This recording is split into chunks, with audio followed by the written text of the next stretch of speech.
The DNA test results fell from Marcus's hands. 30-year-old Marcus Hartwell stared at the scattered papers on his marble floor. The numbers blurred together, but one phrase remained crystal clear. 99.7% probability of paternity. For years he'd believed a lie. "Sir," his assistant's voice crackled through the intercom. "Your 3 o'clock is here." Marcus couldn't move. The weight of betrayal pressed down on his chest like a stone. He picked up the crumpled photograph from his desk drawer, a picture he'd kept hidden all these years. A tiny boy, with his same green eyes and stubborn chin. His son, his actual son. The hospital room smelled of antiseptic and broken dreams. 26-year-old Sophia Hartwell held their newborn son, tears streaming down her face. She looked so young, so terrified. "You have to understand," she whispered, not meeting Marcus's eyes. "The baby, he's not yours." Marcus felt the world tilt. "What are you talking about?" "Sophia, we've been together for 2 years. I was seeing someone else." Her voice cracked. "Before we got married. I'm so sorry, Marcus. I hoped." Outside the room, Marcus's grandfather, 70-year-old Theodore Hartwell, paced like a predator. The Hartwell family patriarch had built an empire worth billions, and he wasn't about to let some gold-digging mistake destroy his legacy. But Marcus didn't know about the conversation Theodore had with Sophia an hour earlier. Marcus's hand shook as he dialed a private investigator. "Jake Morrison? It's Marcus Hartwell. I need you to find someone." 3 days later, Jake called back. Found her boss, Sophia. She's working at Riverside Elementary, teaching 2nd grade. Single mother, struggling to make ends meet. And the boy, 4 years old, name's Dylan. "Marcus." Jake's voice grew quiet. "Kid looks exactly like you did at that age. I've seen your childhood photos." Marcus's heart hammered against his ribs. "Send me the address." Riverside Elementary sat in a modest neighborhood where houses had white picket fences and children's bicycles scattered on front lawns. Marcus parked his Mercedes across the street, feeling completely out of place. The school bell rang. Children poured out like colorful confetti. Then he saw him. A small boy with messy brown hair and bright green eyes stumbled on the steps, his backpack too big for his tiny frame. Another child pushed him, and Dylan's lunchbox scattered across the pavement. "Hey!" A woman's voice called out. Sophia appeared, rushing toward the commotion. She looked older, more tired, but still beautiful. Her teacher's dress was simple, practical. She helped Dylan gather his things, whispering something that made him smile. The other children had already forgotten the incident, but Marcus watched his son, brush dirt off his apple with careful concentration. "Dylan, honey, let's go home," Sophia said gently. Marcus followed them at a distance. They walked 6 blocks to a small apartment building, Dylan chattering about his day, while Sophia listened with the patience of someone who truly loved him. That evening, Marcus sat in his car outside their building until midnight, just watching the warm glow of their windows. The next day, Marcus returned. And the next, he learned Dylan loved dinosaurs and struggled with tying his shoes. He watched Sophia help an elderly neighbor carry groceries, saw her slip money to a homeless veteran, noticed how she always bought Dylan books instead of toys. This wasn't the gold-digging woman Theodore had described. On Friday afternoon, Marcus finally worked up the courage. Dylan was alone on the playground while Sophia finished cleaning her classroom. The boy sat under a tree, trying to tie his shoes with fierce determination. Marcus approached slowly. "Need some help there, buddy?" Dylan looked up with those familiar green eyes. "I can't get the bunny ears right. Mind if I show you a trick?" Marcus knelt down, his expensive suit getting dirty on the playground mulch. "My dad taught me this when I was about your age." "My daddy went away before I was born," Dylan said matter-of-factly. "Mommy says he had important business far away." Marcus's throat tightened. Sometimes daddies make mistakes. Big ones. They worked on the shoes together. Dylan's small fingers fumbled with the laces. But he was determined, just like Marcus had been as a child. "There!" Dylan finally managed a nod. I did it. You sure did, champ. The words slipped out naturally. Dylan. Sophia's voice cut through the afternoon air. She stood frozen near the school entrance, her face pale with recognition. Marcus stood slowly.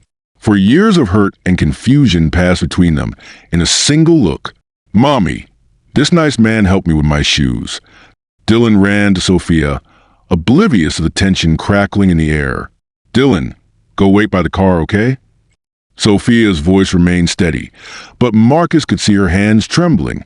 When Dylan was out of earshot, Sophia finally spoke. What are you doing here, Marcus? I know the truth. The words hung between them, like a bridge neither was sure they should cross. Sophia closed her eyes. I can explain. My grandfather. Marcus's voice was flat. He made you lie, didn't he? They sat on a bench while Dylan played on the swings, carefully supervised but out of hearing range. He came to the hospital, Sophia began, her voice barely above a whisper, while you were signing papers at the nurse's station. Theodore, he knew about my family's debt. My mother's medical bills were crushing us. Marcus felt sick. How much?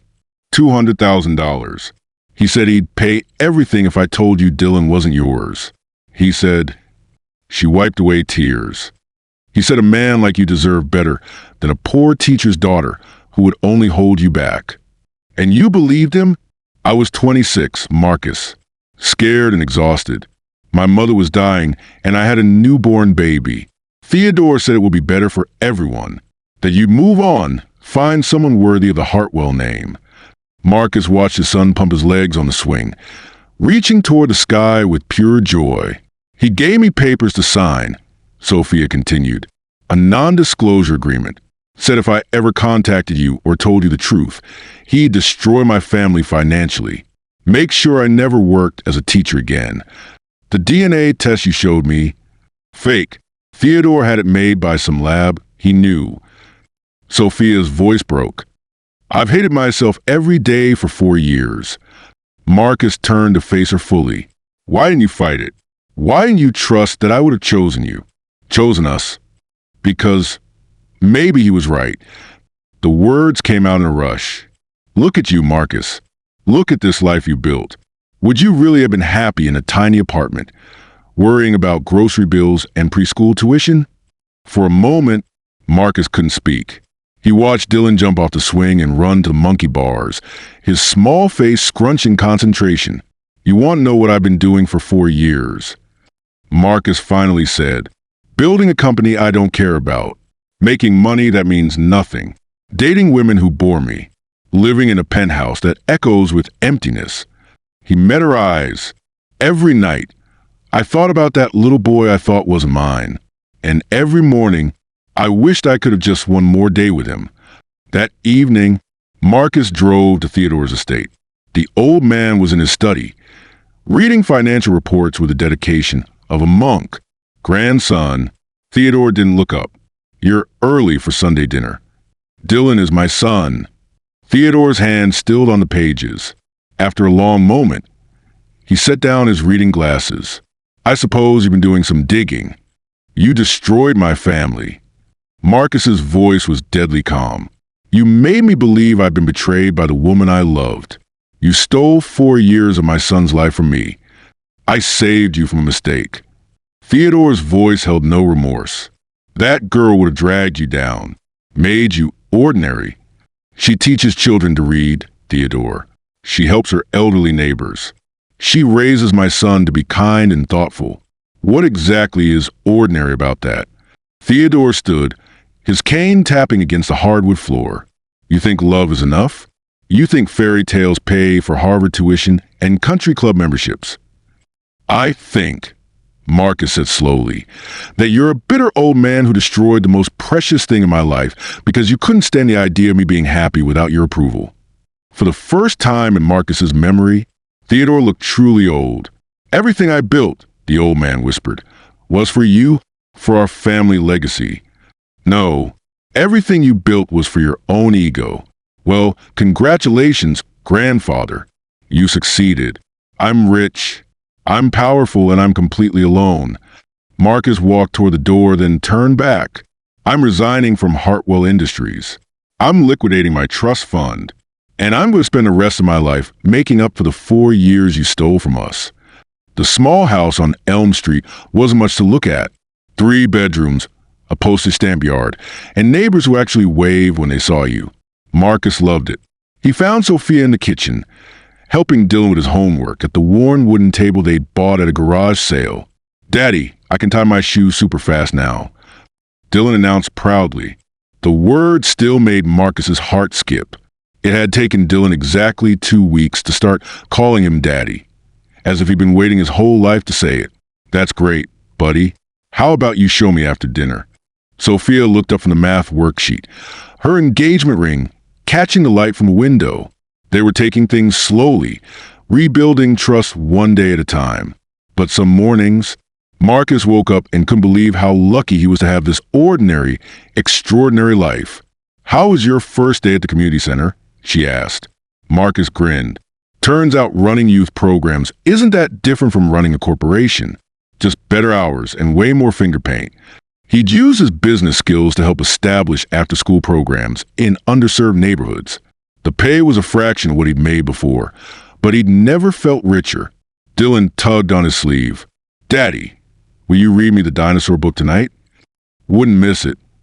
As they sat down for dinner, takeout pizza, because Sophia had stayed late helping a student, Marcus thought about Theodore.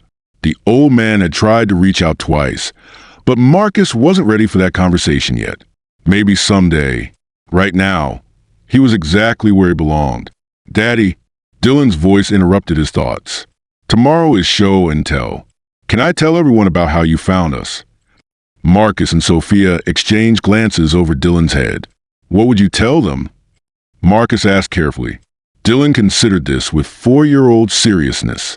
That sometimes people get lost, but if you love them enough, you always find your way back. Later that night, after Dylan was asleep and Sophia was grading papers, Marcus sat on their small front porch. The neighborhood was quiet, except for crickets and the distant sound of someone's television. His phone buzzed with a text from his former assistant. "Theodore wants to meet. Says it's important." Marcus stared at the message for a long moment, then deleted it. Some apologies could wait. Tonight, he just wanted to sit in the ordinary magic of having everything he'd ever really needed. Inside the house, he could hear Sophia humming softly as she worked. Dylan's dinosaur nightlight cast gentle shadows on the wall. For years ago, he'd thought he'd lost everything. He'd been wrong. He'd been preparing to find it.